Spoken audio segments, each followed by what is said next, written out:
tied for third with a couple of other people there. So if NRG are going to start proving that they're the real deal, because there have been some question marks around this squad and the communication, this is the game that they do it. They have to beat Cloud9, a team above them in the standings, to make that statement. So does the Nidalee get banned out or taken out by Rush this game? The Kog'Maw surely finds himself on the bench. Yep. I think Fiora's a ban. Gangplank will be falling that way as well, most likely. I think Fiora's a ban that we're going to be seeing now pretty much every game in North America, with Ryze no longer being a ban that you have to make. Fiora is 15-1 in North America, and that one win is Huni, or that one loss is Huni against Huni as Quinn. So Huni played a strong Quinn into a Fiora, which is a great counter matchup. But I think we're going to see Fiora banned because North America, we don't seem to know how to deal with that champion just yet. So NA Fiora, not much stronger than NA Quinn. We make the champions here, but we don't know how to fight them yet. It's true. Kalista is going to be one for NRG, and the third one, it will be Nidalee. All right. On the side of Cloud9. So Lulu up. Moon won't get that. Alistar first pick for NRG. They do not hesitate to make sure it's theirs. And so they give KonKwon an initiator, and I know that KonKwon, his Alistar used to be something that he played a ton, and he was really good at it. Recently, though, his Alistar, he's had to kind of scrape off some of the rust and get back into the feel of that champion. Yeah. C9, though, jumping over to their squad, Lulu is available. You pick your jungler and Lulu, and then you can set up that composition. You can pick Corki and then flex it here. There's a lot of options, as well as Poppy. So I think taking a flex pick here alongside your jungle, or if the flex pick is your jungler, you can pick up your support, or you can pick up a contested AD carry. There you go. Will be a support type pick. There you go. Lulu to the mid lane. Yep. Rush will get Lucian for Sneaky. Yeah, it's a contested AD carry. Pick it up. Yep. Lucian, Lulu, I was talking about this last game. SKT loved this combination and made it very popular. The Lulu Lucian. Other side already locked in. Yeah, NRG is going very fast with this. AD carry is also going to be the name of the game for them, having that front line of Alistar. So they're going to have a bit of peel. We'll see what else they decide. Gragas may be working out for them. Hey, you... Or that being the junk. Yeah, exactly. That could be a top lane for impact. Right. I think it's going to be a jungle here. Graves is nerfed on 6.3, where he has the 0.25 second delay before his Q blows up when it hits a wall. It gives appropriate recognition time, not so much reaction time. Reaction time is more of like a 0.5 second thing in our game. Right. Where before it was instant, so people it would go off and you'd be like, what killed me? And you'd be frustrated. So 0.25 seconds gives you the time to go, oh, that's why I died. A little more clarity. So Morgana actually locked in here, and Sneaky's going to grab the Lee Sin for Rush, so they're going to be switching those champs. But supporty going over here for the side of Cloud9. Remember, Hai was taking Soraka and her utility last time in yesterday's game, so still looking to protect as much as he can his AD carries and the rest of the team. Yeah, he played multiple Morgana games so far in the last few weeks, picking up Qs from Bunny Fufu, playing some pick champions when the Alistar is taken away as a first pick, which is why they picked it up on NRG's side. Deny that from Hai. Really? And that's the worth they put on it. Oh, do it! It's GBM. Do it! Anything. It could be anything. But... Army yesterday. They are holding 5 seconds left on the pick. There was quite a bit of discussion going back and forth between Altec here. They're confirming it'll be the Karma. They're going to play a little back and forth game, but he locks the Karma in once again. He really liked what that provided for the team, and he actually had a great mid lane. Then Lemonation will look across to the other coach and be like, I see your Karma. Nice pick. Where did you get that? But the Karma there for GBM. Played it yesterday to great effect, and he was able to speed his team up, allow these engages to happen, and they came away with a clean win versus Dignitas, only giving up 2 deaths. And that's once again going to be impact on that top lane Nautilus, something that he loves playing. It's peel, it's engage. They still got some fantastic picks for picking a support first. Oh yeah. Like, that's a team, that is energy right there. Whole lot of damage and a whole lot of keep going forward. Yeah, it's mostly a 5-on-5 composition. You don't want to fight them in any closed spaces because Karma's Q with the mantra. You have to run through Nautilus Riptide and also just blue Ezreal on top of Graves damage. So fighting in the jungle is what NRG wants to do. You don't want to do that. C9's comp, that Twisted Fate locked in last. Little skirmishy here. A little bit back and forth on that skirmish power. Their 5-on-5 may not be as apparent. They can still do that, but it's one of those compositions where high execution will give you that lead and will give you an ability to close out the game. Lulu top lane then. See how Balls provides. Definitely have a lane pressure. But I don't know if we'll really be able to go toe-to-toe if we see Moon going towards that top lane. Be hard to gank, which will be in Balls' favor, but this is a switch now. We've kind of seen that Balls was on the up and up for carries, being very strong for the team. This is definitely a role switch. Yeah, it's definitely a role. Balls had that's the #1 single best performance in damage per minute in the North American LCS this split. That 1,200 damage. Balls actually also holds the record right now for worst non-support damage per minute with the Fiora game. Still won it though. That's right. Also, another fun fact is that in that Gangplank game, he did 100 times more damage than his Fiora game to champions. There you go. Yep. Because math. But before we head into game, let us know who you think is going to win. As usual, tweet at LOL eSports with the hashtag #EnergyWin or the hashtag C9Win. And we'll update the fan vote in just a few minutes. Looks like it's going to be a pretty hairy game for both teams. A lot of fighting going to be happening throughout this entire match. And that's what I like to see, Sam. Yeah, Rush is going to be looking for those kicks to break up the fight, make skirmishes happen high with the picks. This composition can pick you off on C9's side. Twisted Fate will be able to come down on top of you. You also have the Morgana bindings. Lee Sin singles people out. Just a really good composition for that. Just kidding. Lulu Twisted Fate is also a little bit underrated. A Twisted Fate with a yellow card on him and the Whimsy to speed him up is incredibly frightening. Yep. You're going to get caught at that point. So NRG, they need to rely on some of their tanks. They have GBM for the speed increase. He's also taken Cleanse to deal with the Twisted Fate and the Morgana. We'll see how this happens, or how this plays out for NRG with their tanky members. See KonKwon talking to the QA dudes. We'll see what's going on and get that fixed up right quick. This team, they were just talking about Cloud9, synergizes so well with the speed ups, the slows. They'll have the Frost Queens coming in as well from high towards the late game. So like you said, if any stragglers on the side of NRG, and that is going to be picked off immediately. It's actually interesting because NRG want to fight you 5-on-5 in the jungle, and then C9 want to pick you while you're rotating in the jungle. Right. And get you in that regard. So if NRG stay as a 5-on-5 or 5-man unit, they still can't get split pushed down though. Because if Lulu builds Lichbane, it's a 1-3-1 with a Twisted Fate, and you have 2 ways to collapse. So both compositions, there's no like, oh, this one beats the other one, right? It comes down to execution here. So I'm really excited to see how this game plays out.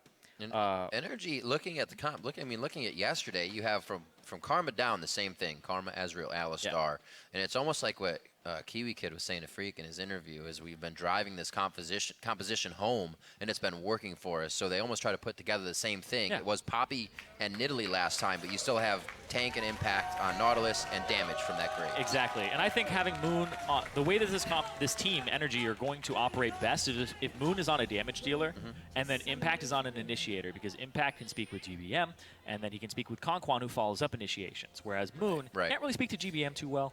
And Moon, the GBM does understand English perfectly fine, but it is always hard for GBM to communicate with Moon what he wants to do, what he wants Moon to do. All right, so it looks like KonKwon's keyboard is all fixed up. We are back in the game. We'll see what both teams have for each other in these early vision back and forth. So just knowledge of starting camps. Easy peasy stuff, orthodox starts on both sides. Looks like we actually might get our lane matchup here as well. Oh, even mantra'd that one. Advantage energy. Some bad juju right there. Let's see. C9, no deep wards here to see lane swaps. They'd only see that Alistar on the bottom side camp, so they spot out that it will be a 2-on-2. They've already shown themselves as well, so NRG, the jig is up on that. I'm actually quite interested with Balls on a supportive top laner, because Balls has the lowest kill participation on his team at 53%. And Impact actually has the highest kill participation on his team at 82%. Wow. So it's actually quite Balls, he's been playing a split push role this season for his team. And Impact has been playing the team fighting role, the tank, the bruiser.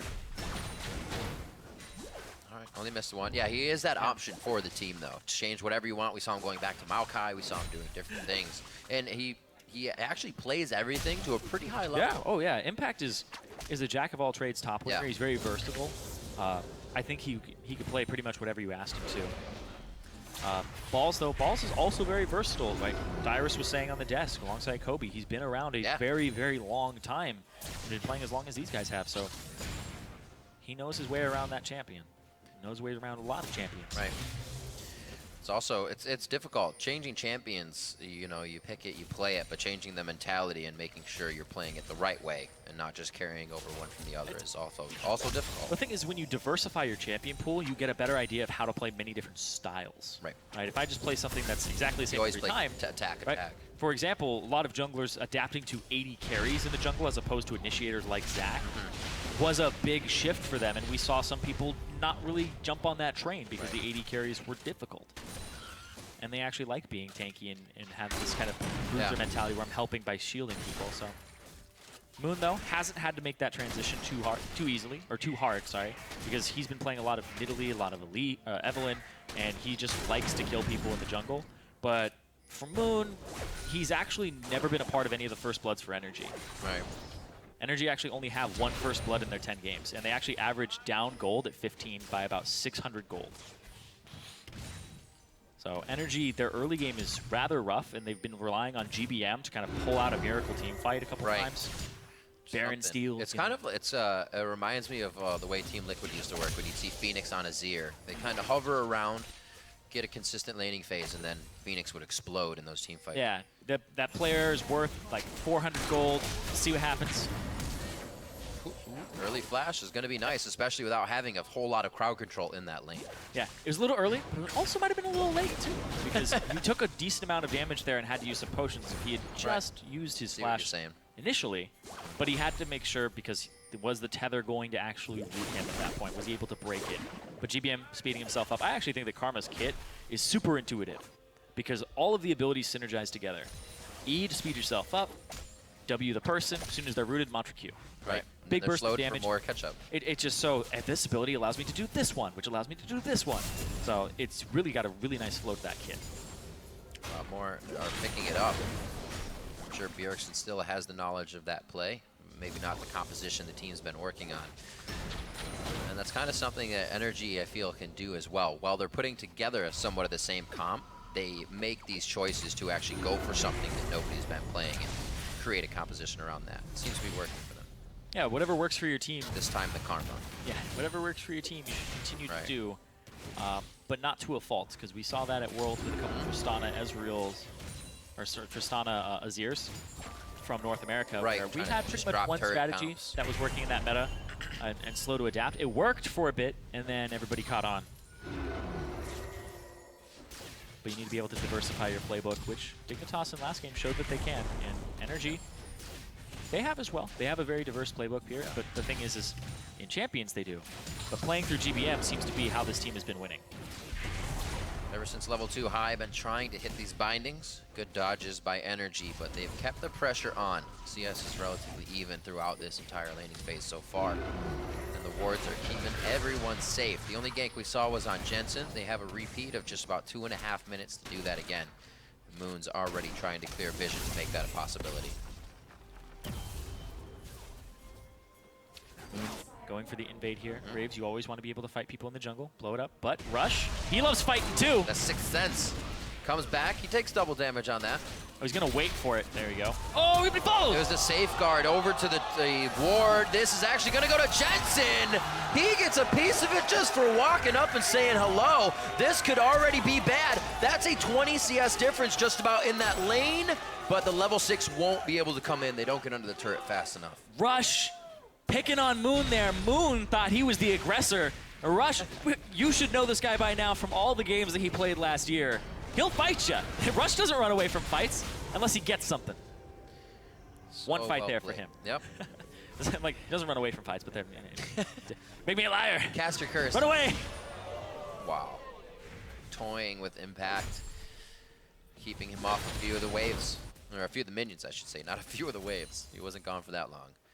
But just a bit of a gold lead there, grabbed by Cloud9, and great pressure as well, especially for the call to Jensen. A quick move up there. And nobody really had the aggression in that lane, so Jensen made sure he could get up to get that kill.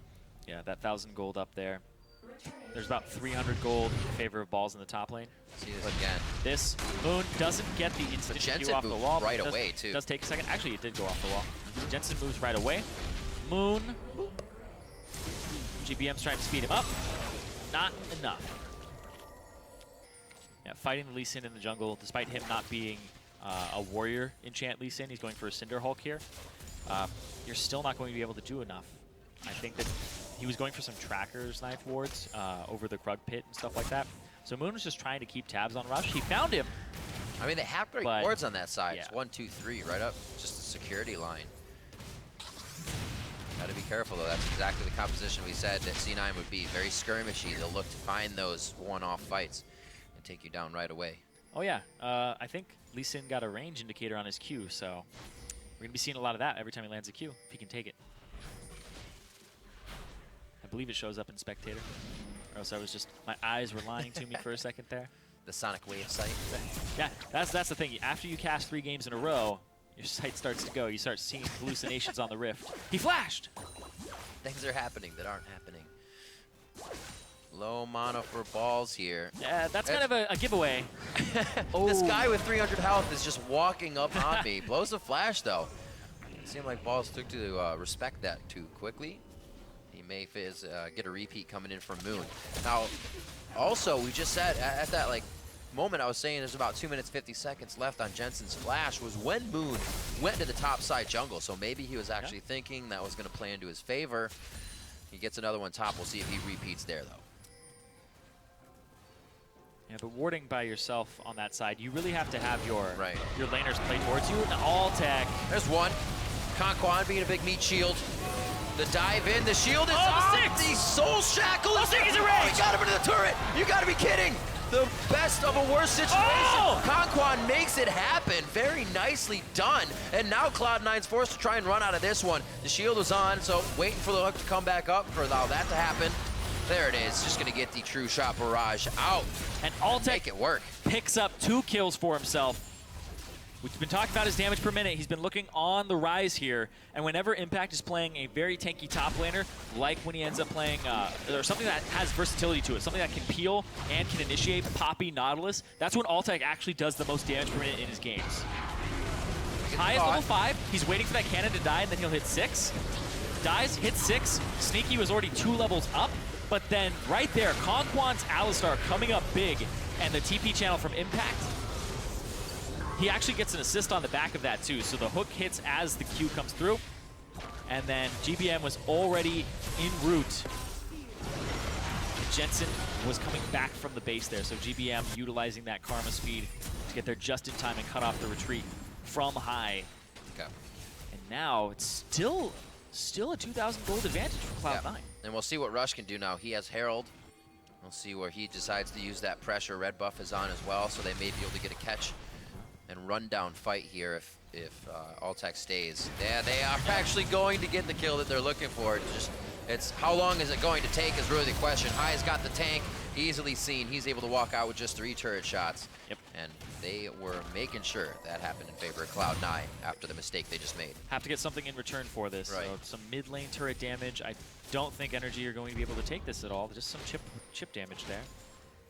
But allowing Cloud9 to get through your jungle and all the way to Altec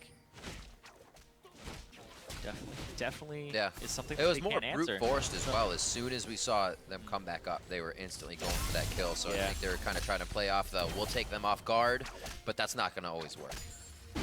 This 2,000, it's almost a 3,000 gold advantage here for Cloud9. It's just all across their lanes. Balls, he's about 700 gold up in this top lane, purely based off of CS. The jungle, Rush is 500 up. And then Jensen's almost 1,000 gold up in that mid lane here. Twisted Fate passive helps him out as well as those kills. Yeah. And First Blood. Pushing in right now, so we may actually see that. His ultimate's down, so we won't be doing too much roaming. He'll stay for these waves. But it's not going to be coming towards him too fast. GBM back towards the mid. May actually be able to cut off Jensen and do a bit of entry damage on the lane. 12 minutes in, level up. 3,000 gold lead, could be a little bit more. The first auto attack, so Sneaky can get the light binding to hit, or rather, piercing light, I should say. And it did not work out well for Sneaky. He was expecting balls to be there a little bit sooner and get that wild growth on. Balls to use that TP, he did. And now it does not look like it's going to be a good situation Gotta for dodge him. the next glitter lance. He's using the minions. Oh, he used the minions for damage. He actually gets the kill. He'll be taken down by the cow. But that was not what Altec was thinking was going to happen. Nope. Another fight towards the top lane. Rush trying to hit the Sonic Wave. Impact flashes the binding. And they both get out of that sticky situation. 4-4 now as Bloodish almost tried to cross the map. Yep, 2 for 1 there. TP out of balls. Only clear in the mid lane by GBM. So more kills going over to Altec, 1 going over to KonKwon. And then the cleanup there from balls with his own life. So he completes his Rod of Ages, a 12-minute mark. That final glitter lance, though, just barely. And I think that was so well played by NRG because that was a level advantage for Sneaky. And Sneaky, he's got the right idea. Blue Ezreal, you want to take advantage of that tier before he ends up getting decent armor from the Glacial Shroud. So go ahead, engage when you have BF Sword and you have your call fields. But KonKwon Flash Headbutt Pulverize is what turned that around. And then I also like the fact that Altec waited and waited to actually come back in towards Balls because Balls had to use his E and Q onto KonKwon because KonKwon was peeling Balls away. So out of frustration, he used all of his damage onto KonKwon the first round, which allowed him to take even more.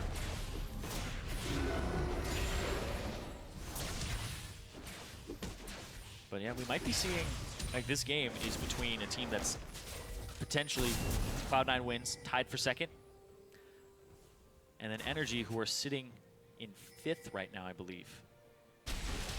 So this is a game that might be showing us a little bit of NRG's ceiling right now, the place that they're at.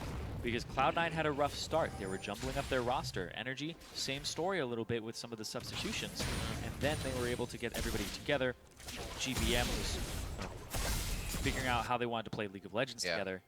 And now NRG, we're seeing this point 2/3 of the way through the split.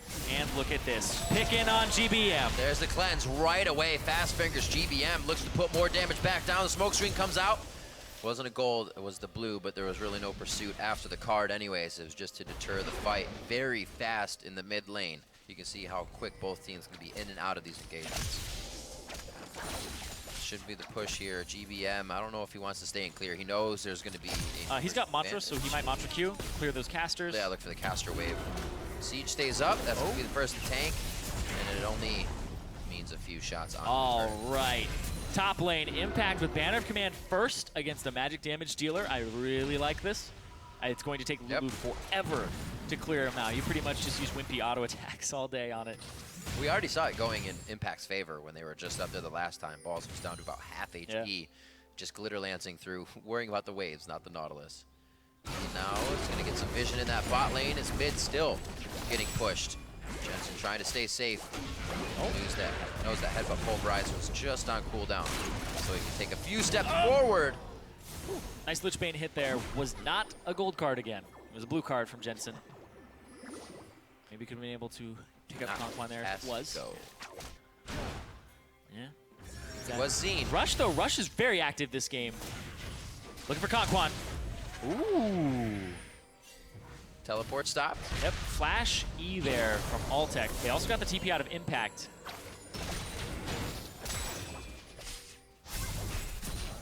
And now NRG, they're running out of outer turrets, and they're running out of areas that they can siege as 5 I was just going to say that. They're so spread out. Because they haven't Rush been able to do their composition. Exactly. And when you lose these outer turrets, it means that when you push up, there's more room for Twisted Fate to ult be behind you. There's more room for Rush to find avenues to get behind your team. Because right now, it's 0-3 in turrets. NRG have effectively lost every lane this game. Banner as well. Could be, or in NRG, I'm saying, one of the big things here. You only have really Sneaky that's going to be able to clear that quickly. I don't know how far it's going to get when it meets every outer turret right away.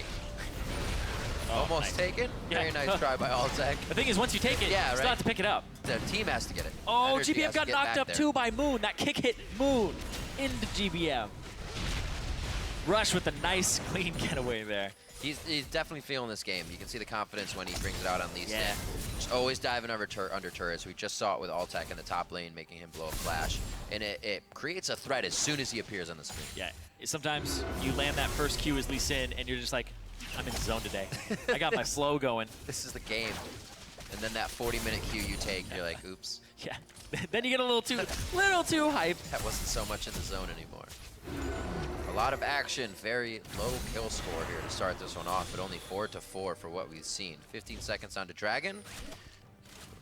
Frost Queens to get vision on everybody and make sure they can clear these wards safely and place what they need. Yeah, NRG are flailing a little bit because even though they have a 5-on-5 composition, if you're this far behind before you even get the chance to move up as 5, then it's definitely going to be difficult to even win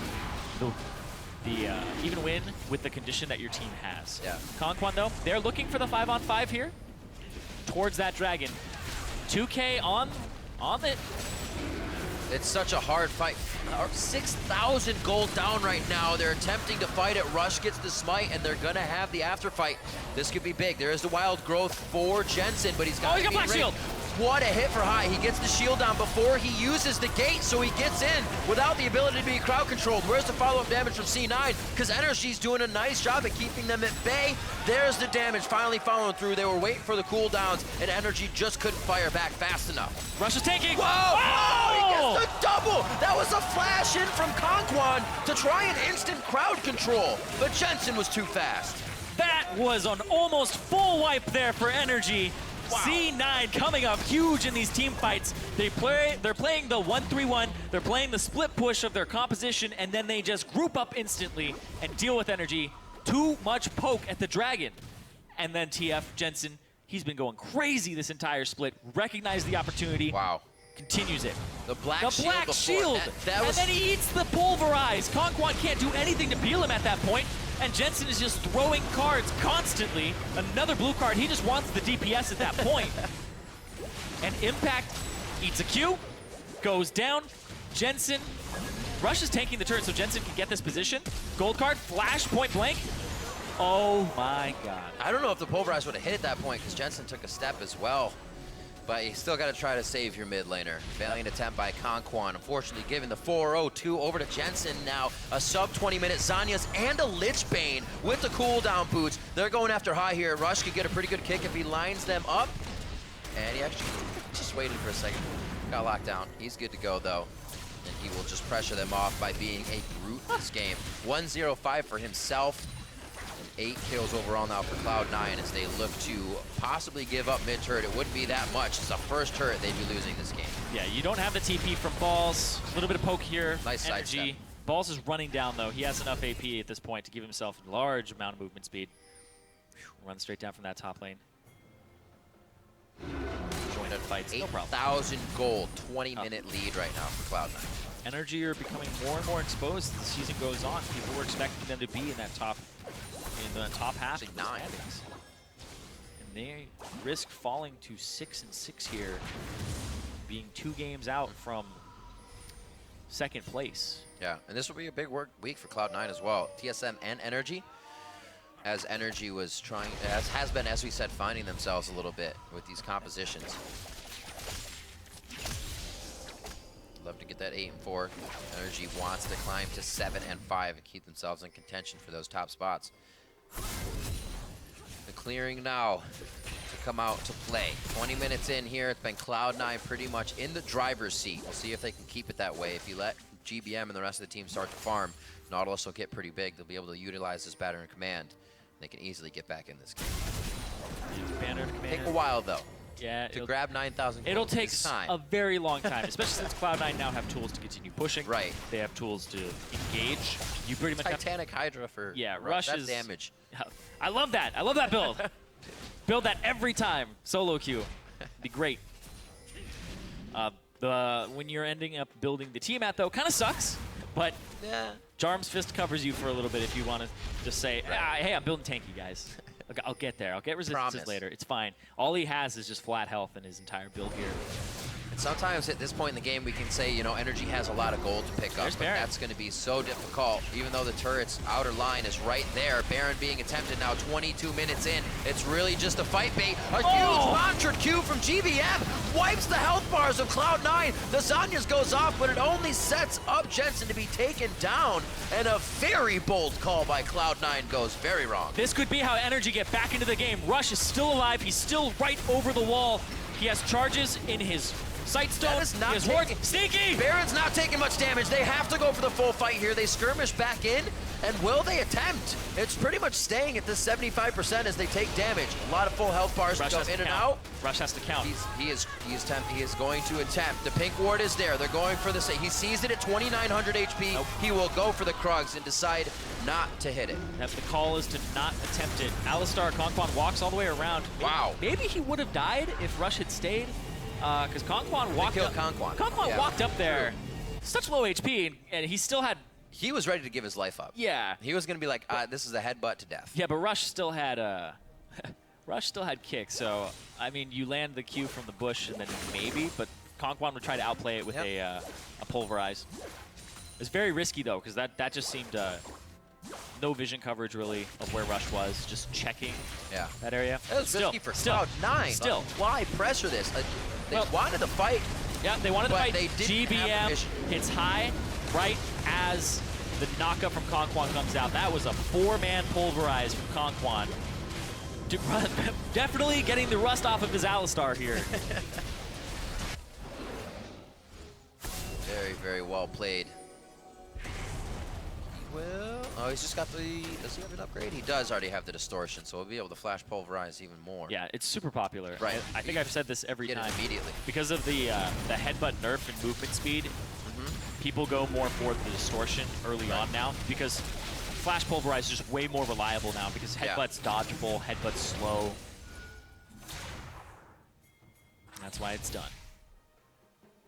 So all these items Cloud9 had. Seems like they'd be on top of every fight, but a very nice flank out by GBM there. That Mantra Q set up all the HP bars to be wiped out by the rest of the damage on the team. Yeah, in Champions, like, when I saw this composition, it's like if you're fighting them in enclosed spaces like the jungle, that Mantra Q, that Pulverize, even the Altec's ultimate coming across people, like, this is a team that wants to fight you in those 5-on-5 scenarios. And that's exactly what Cloud9 was avoiding previously. Exactly. Their comp is not built for that. Hitting out Jensen with the shield to go forward and pick somebody else out. Cloud9 actually brought that fight in for NRG. Yeah, they wanted that fight because they had such a gold advantage, and Jat had a really good League of Learning about this exact scenario, where you will start leveraging your gold lead instead of your composition's strengths. They tried to use their gold lead as their win condition, as opposed to using what their comp is good at doing. It makes and perfect NRG sense. punished them with what their comp was good at doing, despite a gold deficit. Makes perfect sense for what we just saw. Now on to the next turret. Once they get there, the Graves, the Ezreal, they're going to be able to drop these. Sneaky. And possibly the champion. Sneaky very low. Wild Growth goes out. Sneaky alive. Black Shield on, so there's no more follow for him just yet. He's going to be back from the fountain with home guards in a second. Altec's a little caught. Yeah, he gets out. He was waiting for that arcane shift to come back up. A lot of exit damage being taken. But Cloud9 needs to do some clearing here. The Baron really giving NRG a bit of time to play with at his turrets. Whenever an AD carry eats a gold card and then I see wild card comes out immediately after, I just stop breathing for a second. I'm just like, how much damage is it going to do? It's like, because Thunderlords will come down if he gets another auto. It's like, it could really just mess you up. Jensen knows it too. He plays with that confidence in this champion. Is pretty much what Rush does on that Lee Sin, is you have to create a threat factor with how strong you play and how you play that champion up in the front of the fight. Yeah, and speaking about how people are playing their champions, you see in that top lane, Balls is going towards a Lich Bane, so it is going to be a 1-3-1 most likely here as a win condition for Cloud9. They identified that. Getting that Lich Bane allows Lulu to become a gigantic split-pushing threat. Rush, though, covering the top lane. 3 members of NRG up here. Actually, 4 members of NRG in the top lane. That leaves Cloud9 with 3 in the mid against Impact. They have to get back fast. If Rush and Balls interrupt back timers, wave clearing as a Nautilus is not easy. If he stops GBM, Rush heads blocked in. it. Yep. Yeah, it didn't block it. So that interrupted the back. That's going to be an inhibitor turret tower. Impact. Oh, he didn't make it over. No, tried to get himself over the wall. The flash did happen, as you see it on cooldown. 46 seconds. The support made it back. That's it. It's only the support. It's only the support that made it back. Karma's trying to fight it out, so GBM staying in there. Balls is still keeping Moon back. Altec now facing Rush. This is not going to work. This is a full damage Lee Sin coming into the fight. And Sneaky and the rest of the team have actually pulled back to try and rout the rest of the team. But the minions have been stopped up at this top side. Oh, they're still hunting right now. They're looking for GBM. They're looking for Moon. They're looking for all of these kills. But they might let them go. They might just clear the wave, depending on how NRG position after this. It's still a 5,000 gold lead for C9. Look at that. Moon swept the bush. He's sitting in here waiting. Oh, man. If NRG all find a way to get up here without being spotted. A fewer backing. Now would be the time Sneaky to pull the trigger if they start going out. Sneaky, no! Uh-oh. Go for High. I don't think High can do much. High actually tried to stay there for a second and help him, but he doesn't have much other. He does. He takes down Altec. I am wrong. These are the kills they needed to be coming out before they go down. A few more valiant attempts, and it's only Altec as C9 loses 4. You see Balls is coming back up. He died just a bit ago. NRG keep doing this in all of their games. When they group up as 5, that's when they shine. I talked about how they have a gold deficit at 15 minutes on average, which means it happens a lot. Is he even hurting him? I think he's healing him. Nautilus things, man. Just Nautilus things. But this is what NRG do every time. Their team fighting seems to be what's on point. When all 5 of them are in the same spot, it's a really good team. You see here, the divide. GBM recognizes I need to go off to the side. Impact was trying to save, but then High, Thunderlords and the Tormented Soil ends up getting him the kill there onto Altec. So 1 kill for multiple over there for NRG, and now it's only a 4,000 gold difference. It was, what, 9 at one point? Yeah, I was just going to say that. Ever so slowly, it keeps getting closed. We saw a 9,000 gold lead 8 minutes ago, 8.5 minutes ago, and now it's only 4K. NRG really closing this one down and suffocating Cloud9, who has been going for a little too much, overstaying their welcome a bit too long, and that's how they've been losing these ones. Because once they do that and they start to disengage, they lose that factor of being able to skirmish. You have all 5 people coming at you like NRG wants. Yeah, NRG definitely want that as their win condition here. Run into this team, or allow them to engage into you as 5. But NRG, just taking a step back and talking about where they are in the standings right now, they're right below that second place spot. If they beat Cloud9, then they're tied for 3rd with TSM and Cloud9, and 1 game back from 2nd. So NRG making this back half of the split surge for themselves, trying to prove that they do belong in this top half. It's been something that they've been struggling with, because their early game has been their problem. Their early game struggle from day 1, where they had to steal Baron twice with GBM. This team plays well from behind, but they keep getting behind, and that's the problem. Balls is splitting. He has TP. Baron has started. Twisted Fate looking for the flank. They peel off. Balls on the bot side. Twisted Fate on the left here. They have them completely surrounded. Actually, Balls leaves towards the top. Now it's 2 aside. Or I should say 5 aside for 2 teams. As 6 seconds on the Dragon, really not going to be in anybody's eyes just yet. It'll be an afterthought once this battle happens. If it even does. That ultimate not actually doing that much damage. Jensen is caught. Flashes up. He can go right over the wall. Altec but Altec primes that position and puts himself there immediately. 50 seconds plus on these timers. A lot can be gained if more than 3 members drop for a team here. Or if it is that priority wave clear. That's going to be Balls staying alive. That'll help get these turrets cleaned up along with Sneaky. NRG can look to grab a little bit more vision around the map here. And looks like they will not try for Baron. They have to defend their base. Their base has super minions pushing into it, so this Baron just gives them a little bit of a respite so they can take a breath. Me too. Yeah, you too. Clear some minion waves, get some extra gold for themselves. Dragon is up. It would be 3rd for C9. It would be 2nd for NRG if they're able to take it. But yeah, that's TP down for Balls, and playing around that window of where this composition is operating is important. Dragon number 3, 4 of the game. NRG was able to slip one in a little bit earlier, which stalls Cloud9's chances to get that 5, but 3 makes it that much more of a possibility now. It's a nice little play there from Rush with the scuttle swag. Q's to it, W's immediately to Sneaky. I don't even care about this thing. I'm just trying to get to the Dragon faster. Gotta make it look good. Yep.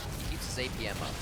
Keep baiting Baron, though. If you're NRG, just keep baiting Baron. See, where you won the previous fight, you group them up. Go back to it, hope the C9 make a similar mistake. And now Jensen has his ultimate up almost. Has it up now. but Balls has no TP, so Balls has to stay nearby. So it'll be a 4-on-5, and then Jensen's the one splitting, and that wave is so far out. Oh, there's a banner command minion in that bot side, so it's pushing. I was looking for it. I saw it on cooldown. Culling goes out, more like the tickling. NRG still very healthy. 2-man pulverize. Not much follow-up coming in. He now throws down the ultimate a little bit late, but he's able to make it out safely, and he may be able to go for another headbutt pulverize. The team would need that crowd control. Rush flies in. Where's the follow-up? Sneaky's there on the edge, hooked in by Impact. Now they're going on Jensen, flashed out by Moon. Altec. Everybody's deciding whether they want in or out, and they can't figure it out right now. A few have fallen. That's Rushdown. Bleeding bars on the side of NRG, and they finally start to bleed out. That's going to be more kills coming in. Sneaky gets those shutdowns. 14-14 in the end, but Cloud9 stands tall. That's an incredible team fight there from both teams, kiting back and forth. Who goes in, who goes out, who's taking damage. Look at the health bars absolutely on all crazy. of these members. They push themselves to Balls goes down. limit, still pushing themselves to the limit. Baron picking up some extra gold. That's very nice. Baron just killed more members of C9 than NRG did. Sneaky, sign him up. Soften them up a little bit. Jensen, he's not going to engage completely with his ultimate. He goes off to the left side to get an angle on this fight because the AD carries have moved up a little bit. Ulti, off on the left side. Comes up, hits Moon over the wall, and then this is it. Balls back and forth. Sneaky in the back line, had to avoid the Impact ultimate. Rush dies off the engage, but the wild cards have already been chunking the back line. Altec has to go back.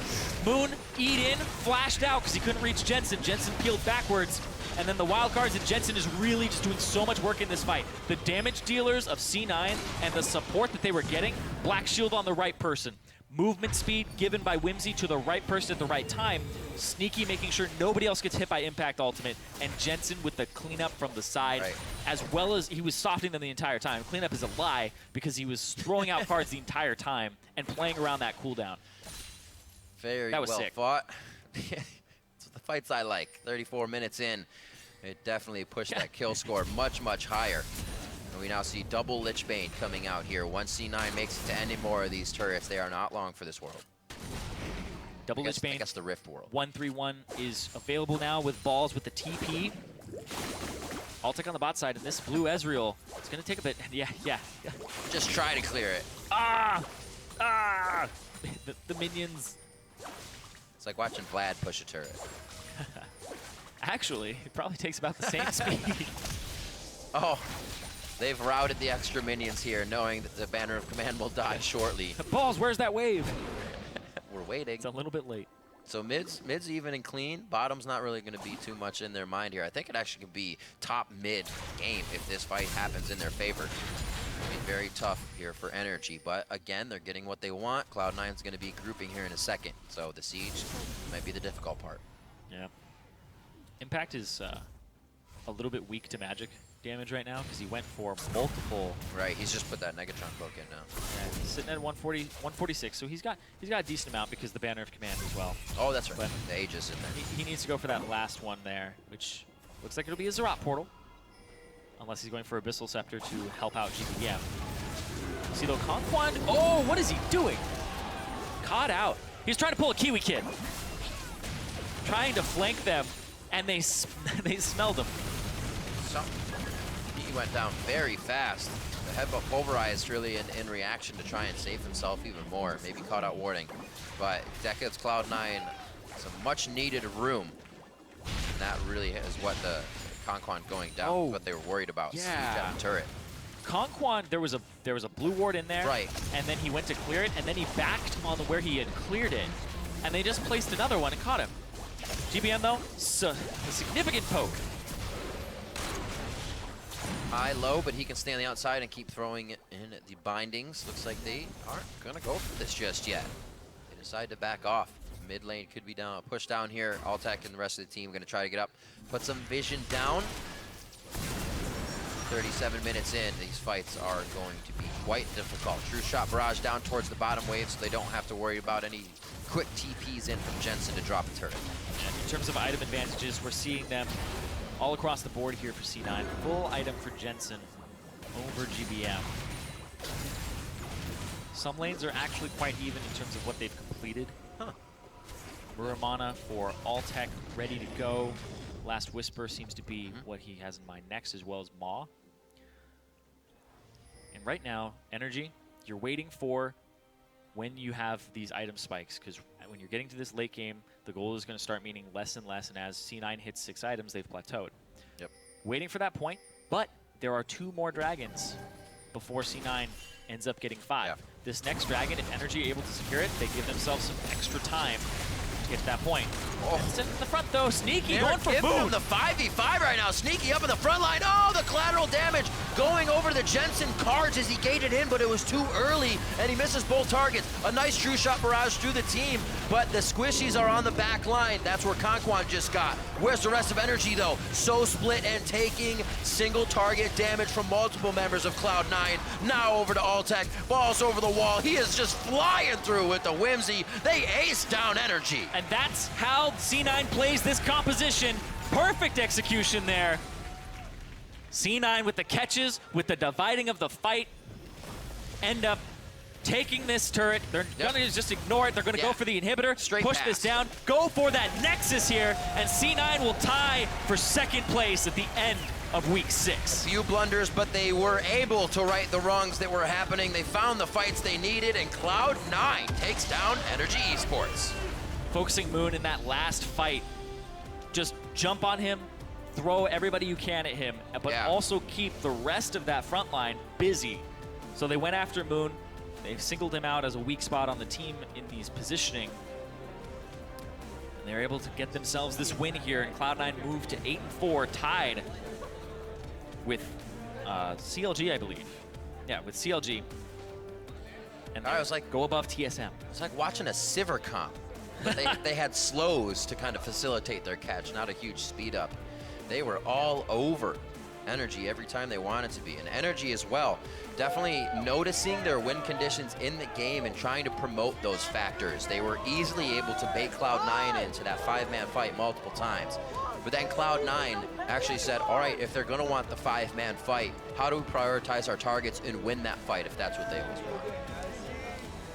Able to take that final fight to NRG and straight down the lane. NRG as well gaining most of the Barons in this one. Still not able to get themselves too far ahead. Yep. NRG, Altec having another great game in terms of damage per minute, sitting at 30,000 damage. He did the same damage as GBM and Moon combined, each at 15K. So Altec stepped up here.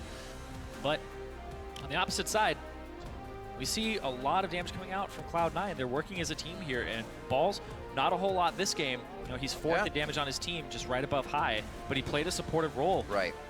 That's what I was going to bring up. There's that switch after coming out so strong on previous games of Fiora, and his game on Gangplank can still switch that style up and play what the team needs. As well, Rush coming through huge on these Lee Sin plays. It was Lee Sin, 3 games now. That 2 Nunus before that, 2 Nidalees before that. So he's kind of sticking with what feels good on the plate. And that last time it was a Guardian Angel. This game it was the Titanic Hydra with a Banshee's Veil on top of his Warrior.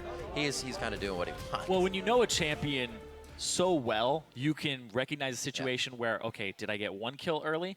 Now I go for this item. 2 kills early? This one feels really good. So you can adjust your build based on how the game has been going in the flow and what's on the other side. And when he's up against a bunch of AD carries, it's actually really good because what Titanic Hydra will do is it's a full auto attack reset. So if I Q you, I take the Q, I auto, and then I Titanic Hydra. I use both charges of his passive to get energy back, so he's never having to worry about that in the middle of a fight. And I think that that was something that he went for there. And I think he kind of baited us with the Nunu when he was playing it before, because now he's just like, oh, yeah, by the way, I haven't played this yet. I played it back in week 1, game 1, and now they're letting me play it again. So let's go. This week.